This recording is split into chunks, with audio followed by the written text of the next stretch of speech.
Hare Krishna, Vanchakalpa Trubhyascha Kripa Sindhu Bhyevacha Patitanam Bhavanebhyo Vaishnavebhyo Namo Namaha. So welcome again to our continuation of study of Srimad Bhagavatam, Canto 1, Chapter 2, and we're up to text number 10. First, we'll say this. Om Namo Bhagavate Vasudevaya. Om Namo Bhagavate Vasudevaya. Om Namo Bhagavate Vasudevaya. So, in this chapter, Divinity and Divine Service,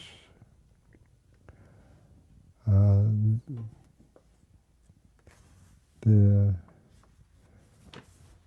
sages at Naimisharanya forest are now being answered in their different questions by Sutta Goswami.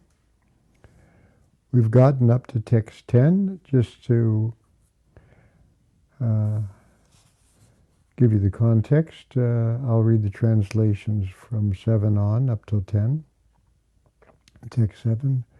By rendering devotional service unto the personality of Godhead, Sri Krishna, one immediately acquires causeless knowledge and detachment from the world.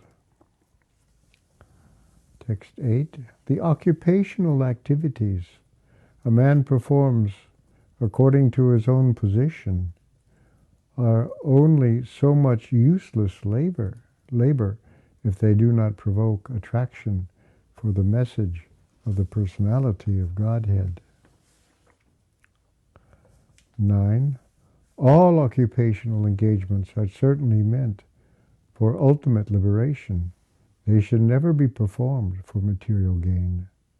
Furthermore, according to sages, one who is engaged in the ultimate occupational service should never use material gain to cultivate sense gratification. So now we're up to text 10. It goes like this. Kamasya nindriya pritir labho jiveta yavata jivasya tattva jnasa narto yascheha karma bihi. Translation. This is Prabhupada's translation, of course. We also have Bhanu Swami's translation based on the purports of Vishwanath Chakravarti Goswami. Prabhupada translates this.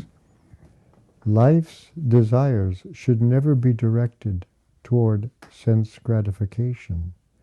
One should desire only a healthy life or self-preservation, since a human being is meant for inquiry about the absolute truth.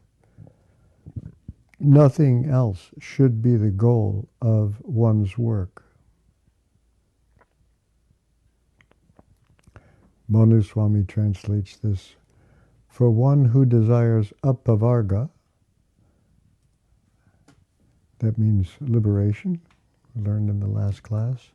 For one who desires apavarga, sense pleasure attained from enjoying sense objects is not the goal as long as one lives. The goal of life is inquiry into the highest truth. What is accomplished by prescribed duties is not the goal.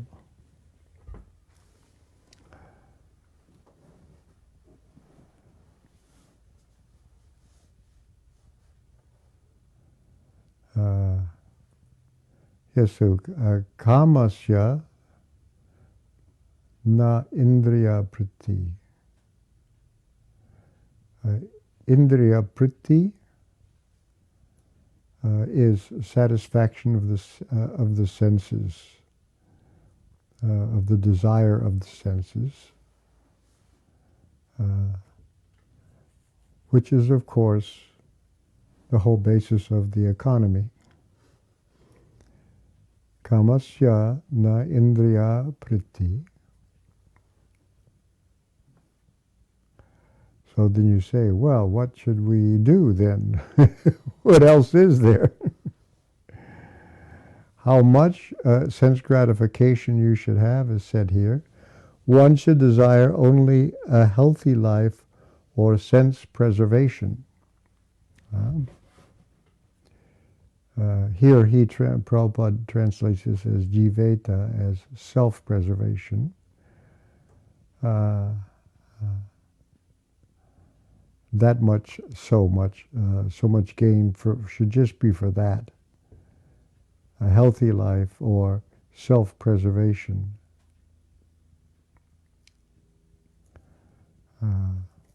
That much, how much sense gratification can you have? To be healthy. And Prabhupada said things like, take care of your health. Because just to drink water is sense gratification, just to take another breath is sense gratification.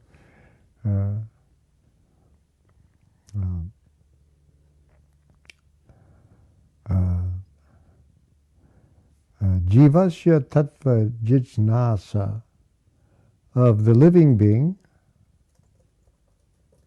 tattva jignasa, inquiry into tattva. Tattva here indicating the absolute truth. Literally speaking, it's thatness. But that's another word that's used to indicate the absolute truth, that from which everything comes.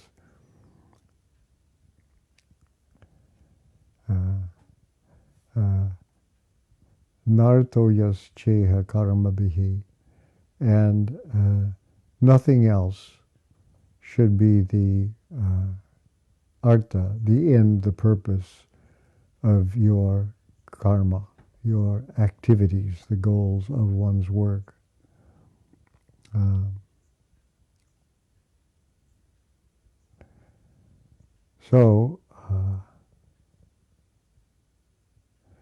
Let's read Prabhupada's purport to this text.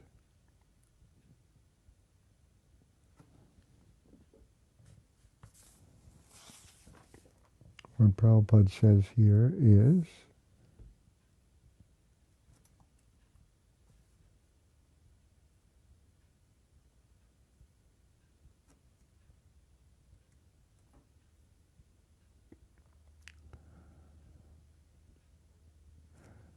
the completely bewildered material civilization is wrongly directed toward the fulfillment of desires and sense gratification. You can say that again. Huh?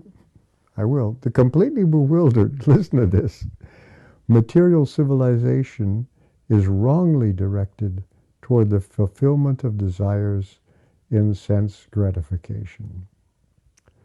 In such civilization, in all spheres of life, the ultimate end is sense gratification. In politics, social service, altruism, philanthropy, and ultimately in religion or even in salvation, the very same tint of sense gratification is ever increasingly predominant.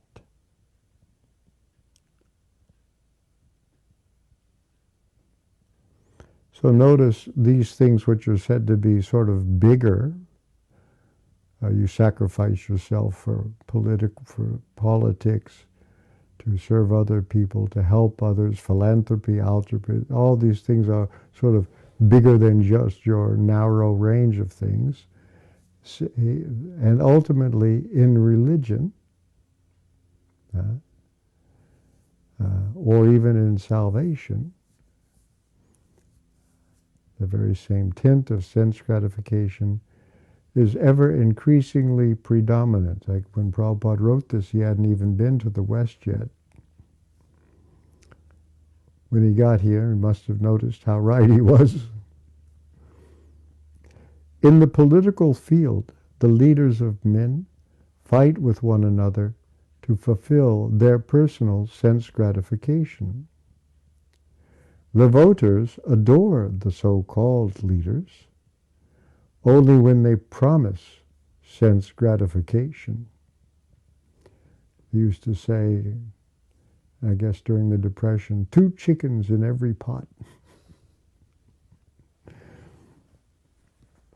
As soon as the voters are dissatisfied in their own sense satisfaction, they dethrone the leaders. The leaders must always disappoint the voters by not satisfying their senses. Why is that? Because whatever you have, you want more. It's never enough. The same is applicable in all other fields. Those people who dedicate their lives to philanthropy and then medicine and all kinds of things, the goal is sense gratification. Everybody's trying to find cures for our prominent disease right now, the COVID virus, because it interferes with sense gratification. People are saying you have to quarantine yourself, stay at home. They can barely manage. They have to go out into bars and restaurants and beaches and everything else. And yeah.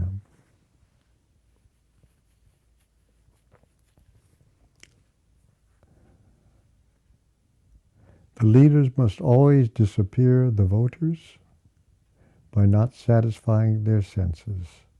The same is applicable in all other fields. No one is serious about the problems of life. Even those who are on the path of salvation desire to become one with the absolute truth and desire to commit spiritual suicide for sense gratification. Yeah, I've heard people in yoga circles describe, the ultimate goal of samadhi or liberation as one person described it as the biggest orgasm of them all, if you can imagine. And they think it's just great pleasure. Or you become God, if you're looking for a position. The same is applicable in all other fields. Even those who are on the path of salvation desire to become one with the absolute truth and desire to commit spiritual suicide for sense gratification. That is, to lose your individuality. But the Bhagavatam says that one should not live for sense gratification. One should satisfy the senses only in so much as required for self-preservation and not for sense gratification. Because the body is made of senses, which also require a certain amount of satisfaction, there are regulative directions for satisfaction of such senses. Because the body is actually a construct of, when they say senses, it's the Gyanindriya, the senses of knowledge, seeing, hearing, tasting, touching, and smelling. And then the Karmindriya, the instruments you have for moving, locomotion, for grasping things. So for taste, for making sound and speaking and so on. Those are also indriyas, Gyanindriya and Karmindriya. And so a body is just an array of these different sorts of instruments. The indriya, you might think of it as an instrument.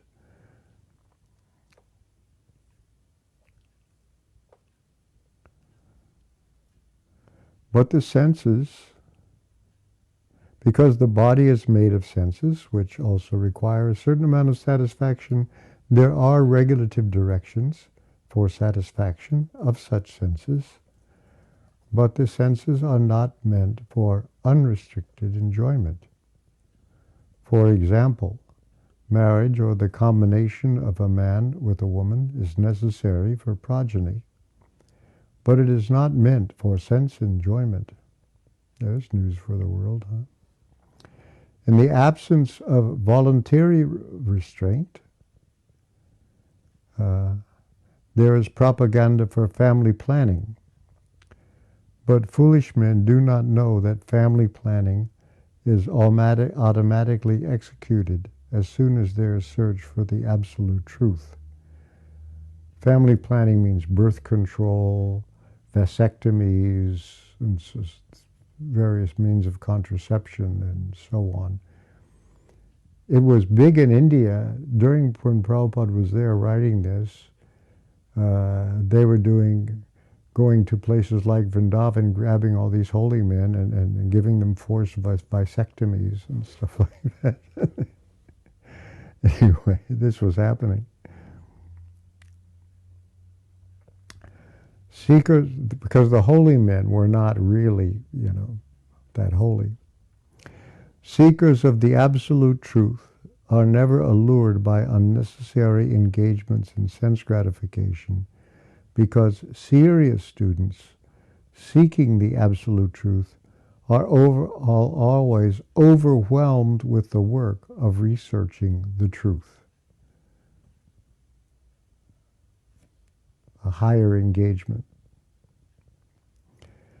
In every sphere of life, therefore, the ultimate end must be, and notice he says every sphere of life. In every sphere of life, therefore, the ultimate end must be seeking after the absolute truth.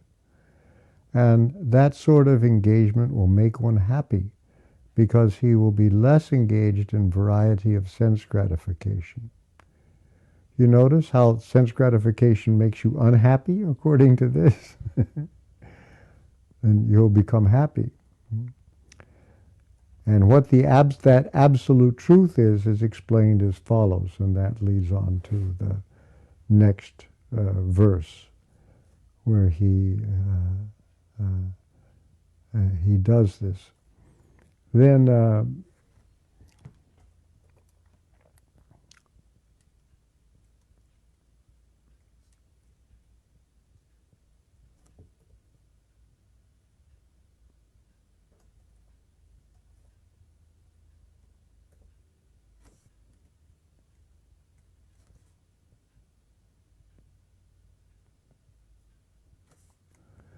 I've got to find where I've got the notes on Prabhupada's purport.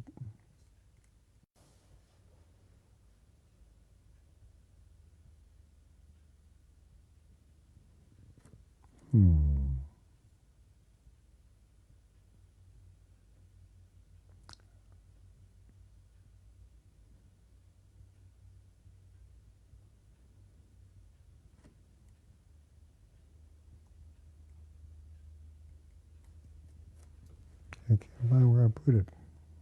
I think I have it all together, and then I lose this text over mine. Where did it go? You're looking for verse 11? Looking for verse 11? Yeah. And I had put some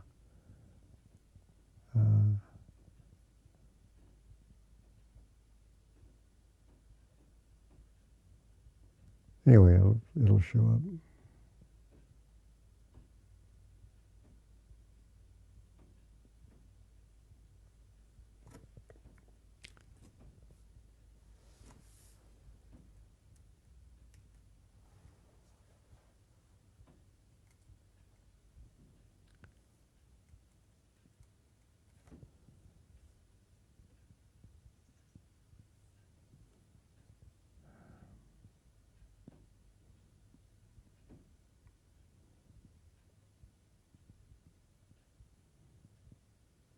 Want us to read the verse?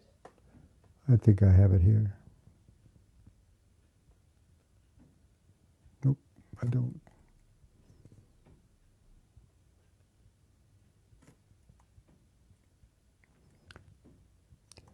Let me read, go on.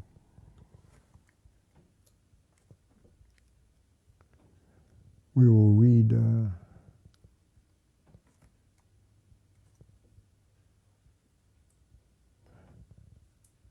very interesting purport by Vishnu Chakravarti Thakur. To verse 10.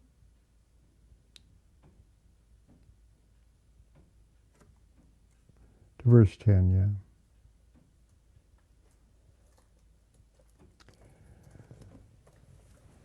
So he says, for one who desires apavarga, whoever said that's liberation, he uses that word there. Sense pleasure attained from enjoying sense objects is not the goal as long as one lives. This is his understanding of Jiveta Yavata. The goal of life is inquiry into the highest truth, Tattva Jignasa. What is accomplished by prescribed duties is not the goal. So his purport is the pleasure of the senses, this is Indriya Pritihi, arising from enjoying sense objects is not the goal, labha. Rather, as long as one lives, yavata jiveta, one should work for fulfillment of life. This is apavarga. The pleasure of the senses from enjoyment for the jnanis or the yogis, consisting of the secondary results that appear along with the desired results, is designated as result of action. So here you have these jnanis and yogis, not bhaktas, but jnanis and yogis, who are striving for the absolute truth, and yet their secondary results sometimes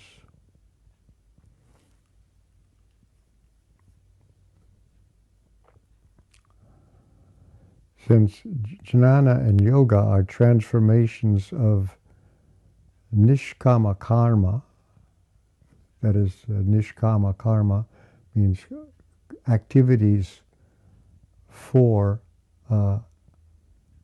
without desire for the results, they perceive whatever happiness and distress they experience as the result of karma. For the devotees, the pleasure of the senses from sense objects which accompany bhakti, however, are not called fruits of action, karma, since bhakti is not a transformation of karma. The devotees, however, perceive happiness to be the result of bhakti only. They regard suffering as the mercy of the Lord. So there's a different way of looking at things here.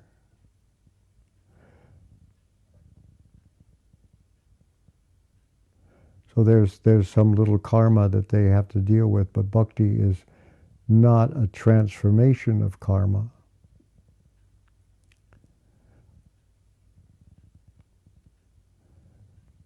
So the devotees regard suffering as the mercy of the Lord. Yashyaham, and he quotes here from 1088:8, Yashyaham anugrinami harishye taddanam shanai tato danam tyajantyasya svajana dukkha dukkitam. If I especially favor someone, I gradually deprive him of his wealth. That will drive people away, huh? Then his relatives and the relatives and friends of such a poverty-stricken man abandon him. In this way he suffers one distress after another.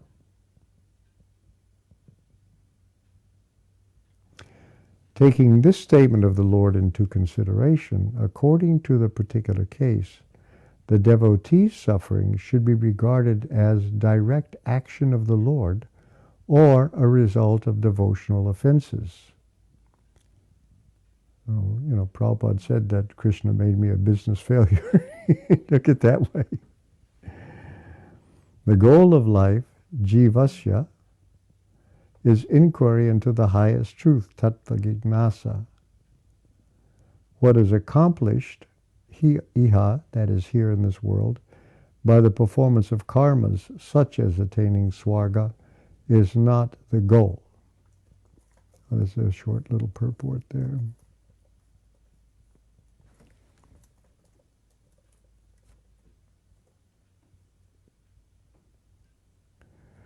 So now, let's go on to text 11.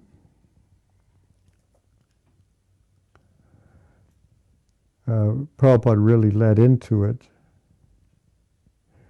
The ultimate end must be seeking after the absolute truth, and that sort of engagement will make one happy because he will be less engaged in varieties of sense gratification, and what that absolute truth is explained as follows. So now we come to text 11.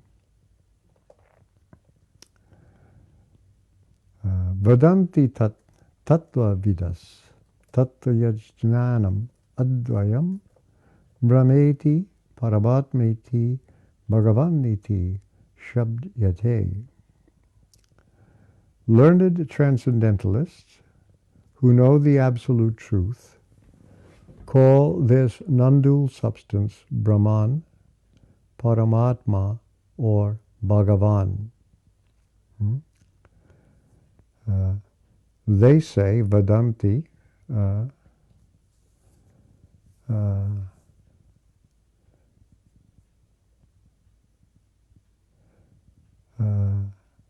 who is they? Tattvavida, those who are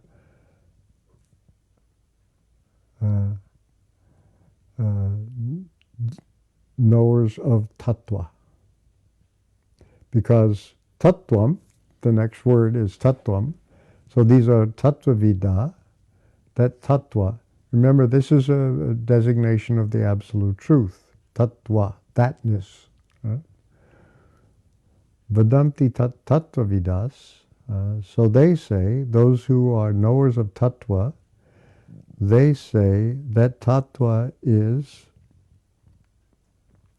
jnanam advayam, that tattvam, which is jnanam advayam, non-dual knowledge, or Prabhupada says non-dual substance. They know it as, and it says Brahma iti, Paramatma iti, Bhagavan iti. You know how he breaks it up. Iti in Sanskrit means thus, and it functions like quotation marks in English. They call this non-dual substance, in quotation marks, Brahman, Paramatman, or Bhagavan. You see, so Sanskrit has iti at the end of a quotation, so you have what effect is the close quotation, and sometimes in text you don't know where it begins. That's always a little, sometimes a puzzle. And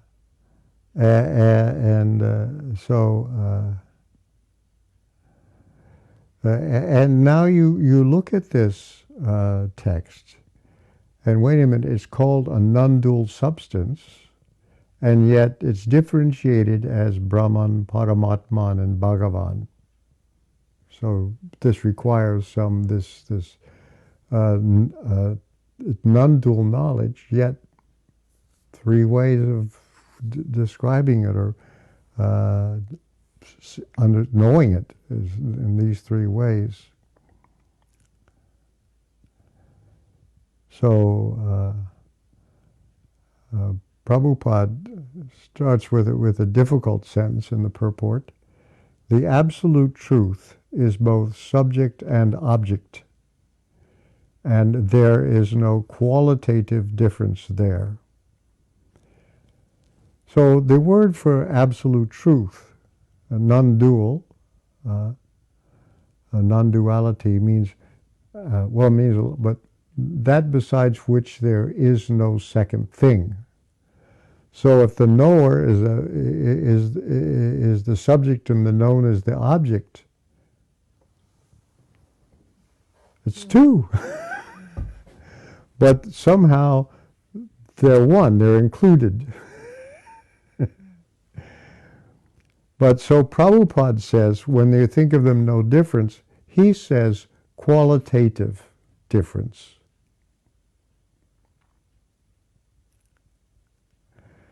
So the next sentence, therefore, Brahman, Paramatman, and Bhagavan are qualitatively one and the same.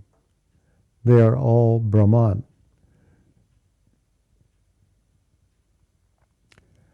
So now he has to account for the fact that there's variety within this oneness.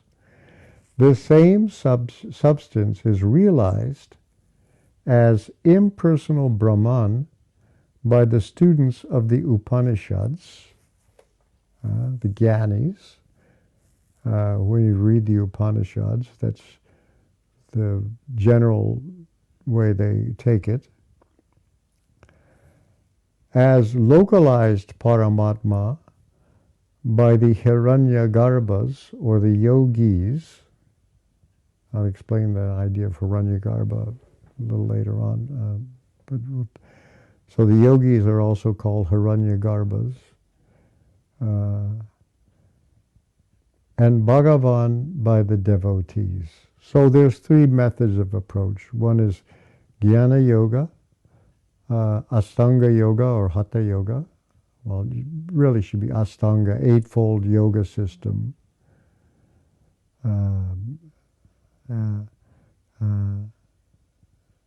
So they realize it as this Paramatma, the super soul, in the localized super soul, and devotees as Bhagavan. In other words, Bhagavan, or the Supreme Personality of Godhead, is the last word of the Absolute Truth.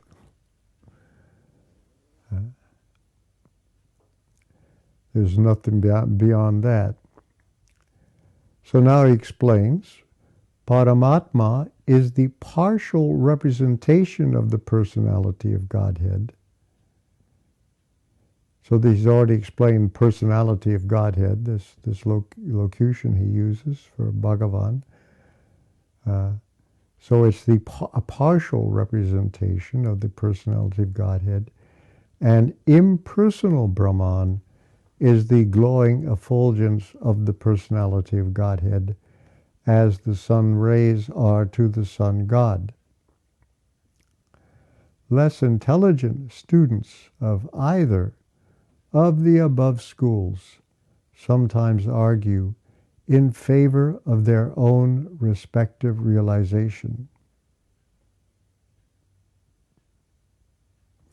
But those who are perfect seers of the Absolute Truth know well that the above three features of the one Absolute Truth are different perspective views seen from different angles of vision.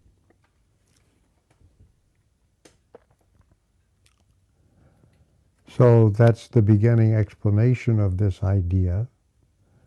They're partial realizations, but the real ultimate way is to see the validity of all three, the inclusive idea. As it is explained in the first shloka of the first chapter of the Bhagavatam, the Supreme Truth is self-sufficient, cognizant, and free from the illusion of relativity. In the relative world, the knower is different from the known. But in the Absolute Truth, both knower and known are one and the same thing.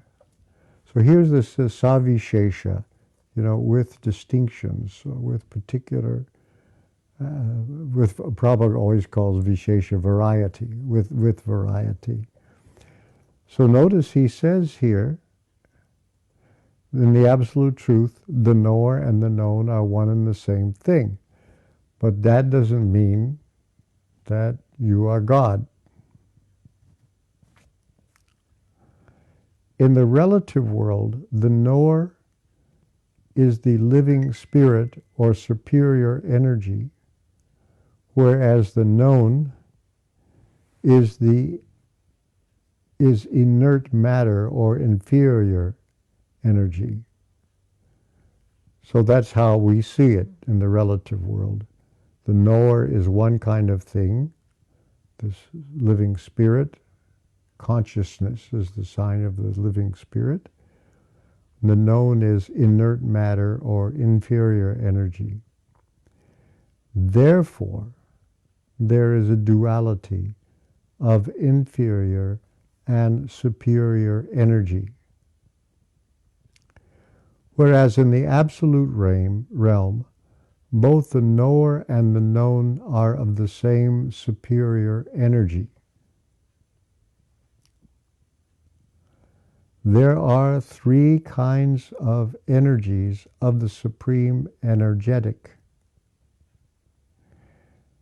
There is no difference between the energy and the energetic, but there is a difference of quality of energies.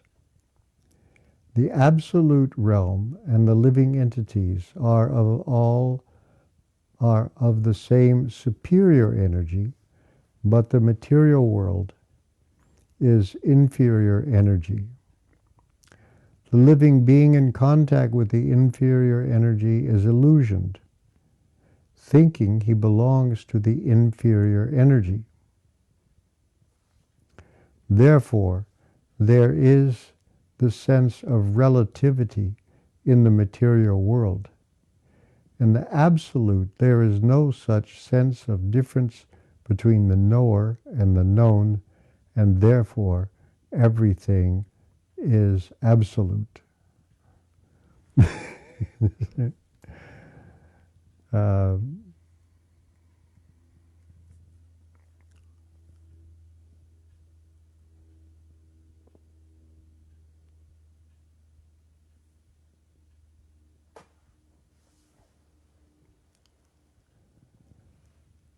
So you have this world here, Advayam,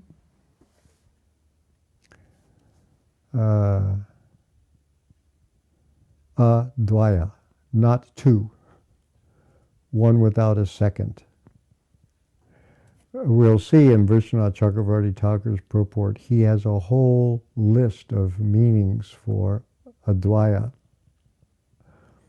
But basically the meaning is non-duality, unity, identity.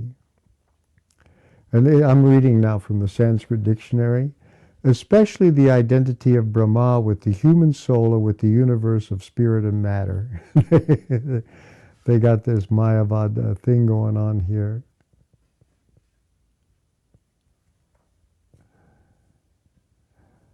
We don't have much time. Where Prabhupada says in the purport, as localized Paramatma by the Hiranyagarbhas of the yogis, the word Hiranyagarbha means basically golden embryo.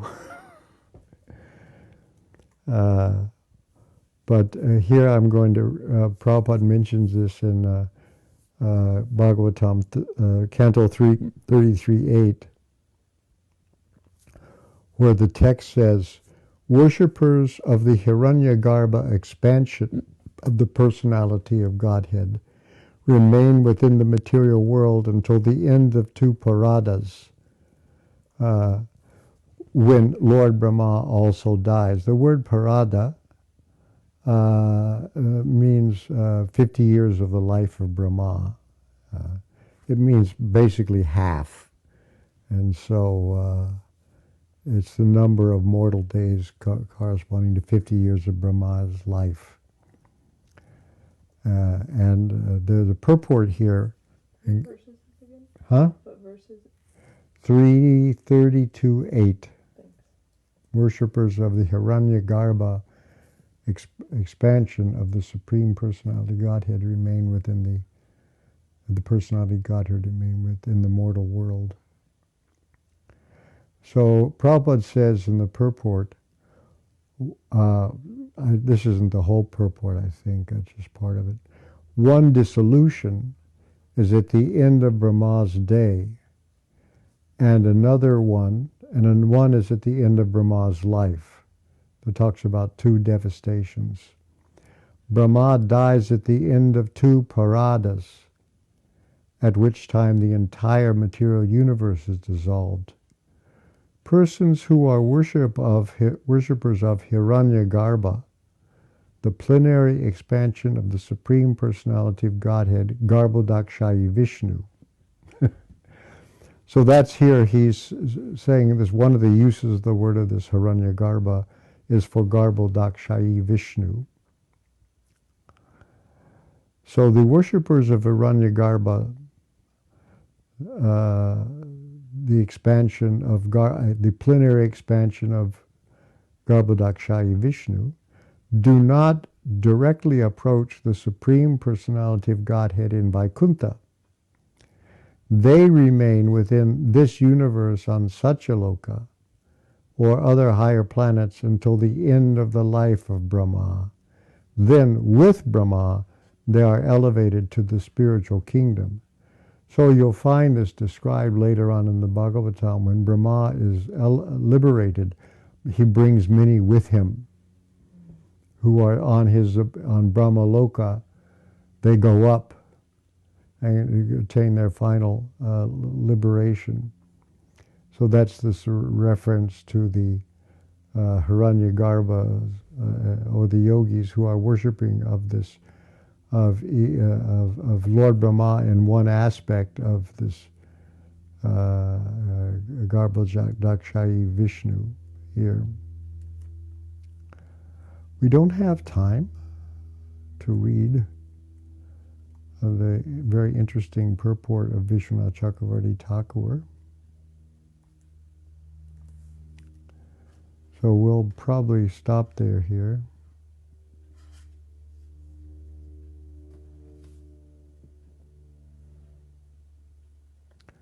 And continue after that.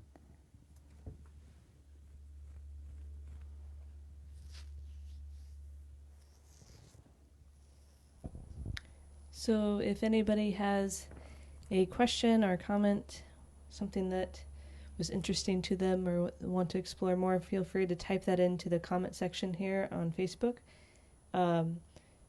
If you're on the phone, you can press *6 and that will unmute yourself so you can ask your question that way. And the chat box on Ravindra Svarupa's website is also available for those that would like to post more anonymously. That's RSDasa.com. There's a chat box in the lower right hand corner there that you can type in your questions. And Vijay Krishna Prabhu, welcome back. Vijay Krishna Prabhu, we haven't had you on for a while, so welcome back. He asks, he says, related to 1:2:10, where I find the translation saying, life's desires should never be directed towards sense gratification. The spiritual body in the spiritual world has spiritual senses, and I am sure that the spiritual senses are meant for me to feel that I am alive and enjoying life. My question is, what is the difference between material sense gratification and spiritual sense gratification? Prabhupada says it succinctly. He said that pure devotees have no other way of experiencing happiness except by seeing that Krishna is happy in all respects. I think that's a literal quote. So devotional service means to gratify the senses of Krishna. And when Krishna is satisfied, we automatically become satisfied. Even the less we think of our own happiness in that circumstances, the happier we become. And when we begin to think of our own happiness and maybe even think of Krishna as an instrument to it, it'll go away.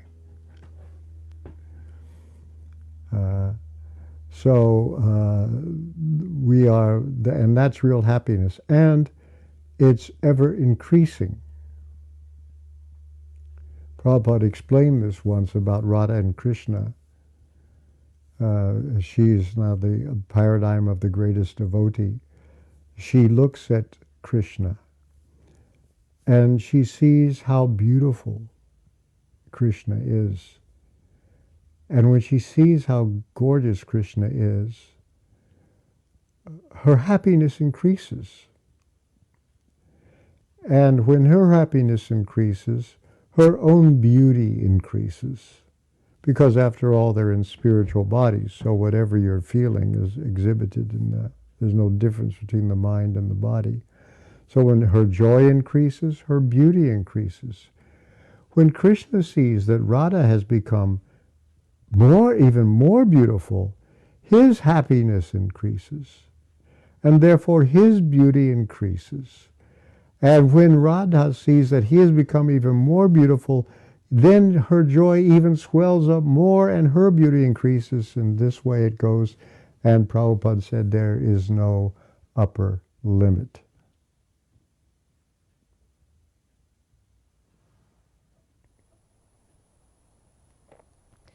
Vijay Krishna Prabhu also asks, he says, related to 1.2.10, where I find your spiritual master saying, quote, and ultimately in religion or even in salvation, the very same tint of sense gratification is ever increasingly predominant.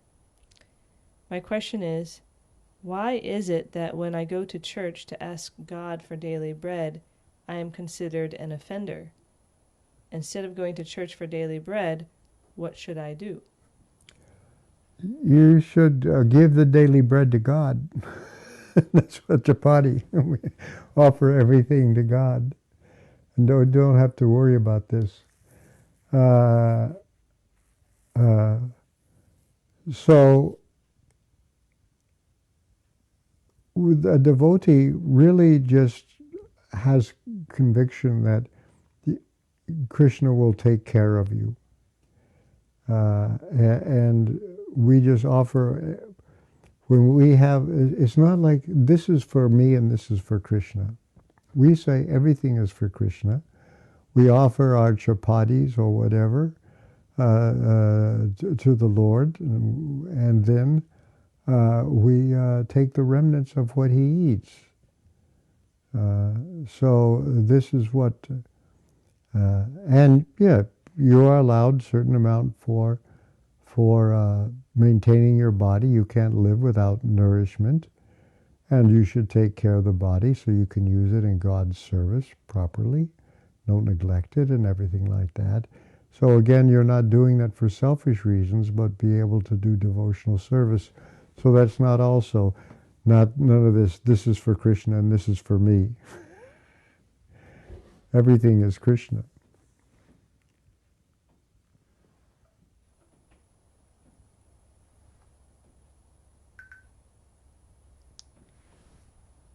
One thing that struck me was Vishwanath Chakravarti Thakur's commentary for verse 10, where there's the line, taking the statement of the Lord into consideration, according to the particular case, the devotee's suffering should be regarded as direct action of the Lord or a result of devotional offenses.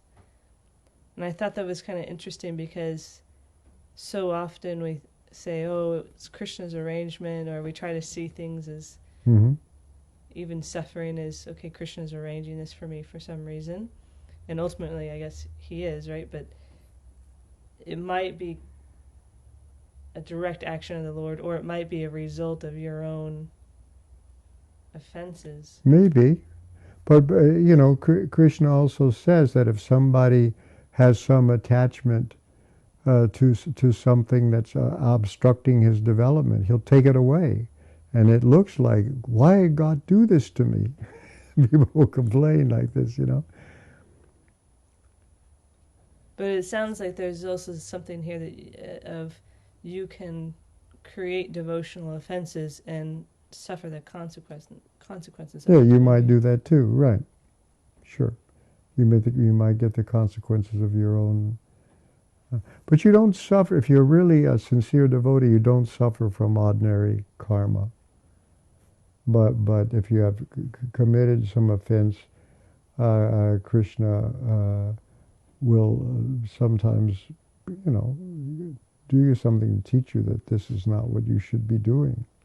But ultimately, it's for our benefit. It is, yeah. That's still his mercy in one way. Yeah.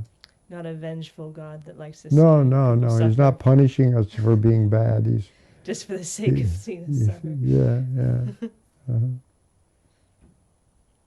Okay, it's I'm not seeing any other comments or questions coming down.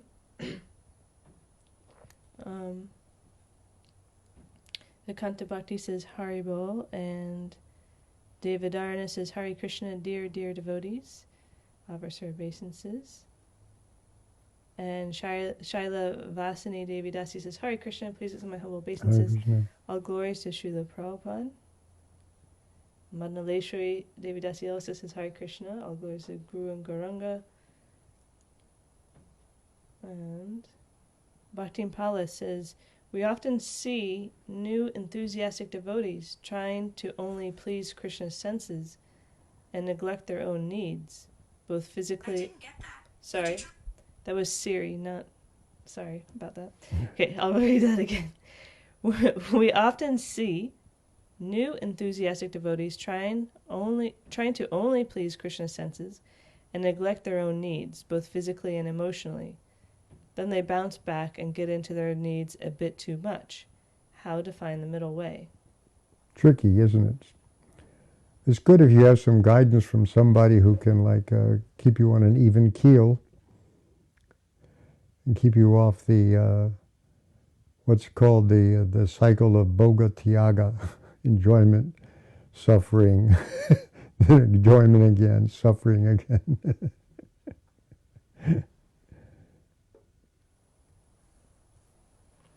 Kendra Prabhu says, obeisances to you. Considering how reasonable and complete the personal conception of the absolute truth is, what makes the impersonal more popular?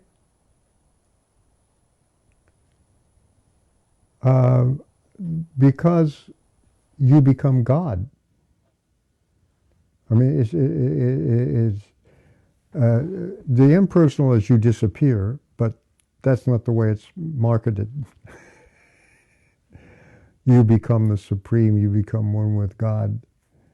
Prabhupada calls it longing for spiritual suicide, but it's not marketed that way. It's always that you are God. Aham Brahmasmi is often translated as you are God. Not that I am spirit, but that I am the supreme spirit.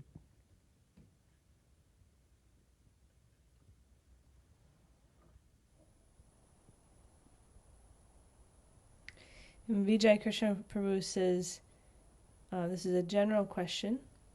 He says, relating to the disappearance of your godbrother Bhakti True Swami, my question is, if I may ask, how are you feeling?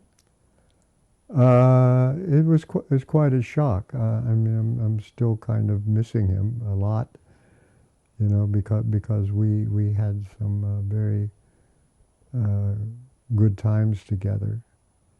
And so it's been a little hard to. Well, I'm never going to get over it in one sense, but I mean I know he's with Krishna, and I know we're eternal associates, and we'll be together again. But yeah, he was always an inspiration for me, and I know what he'd like me to do, so I'm going to just keep on doing that.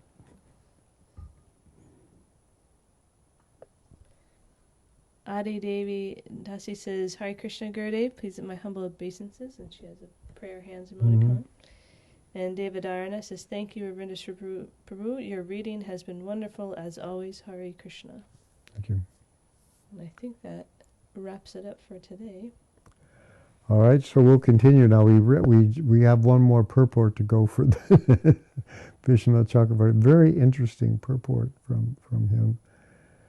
And so we'll do that. We'll continue now with on text 11, Vishwanath Chakravarti's purport, some discussion of that. Thank you very much. Srila Prabhupada ki jai. Srimad Bhagavatam ki jai.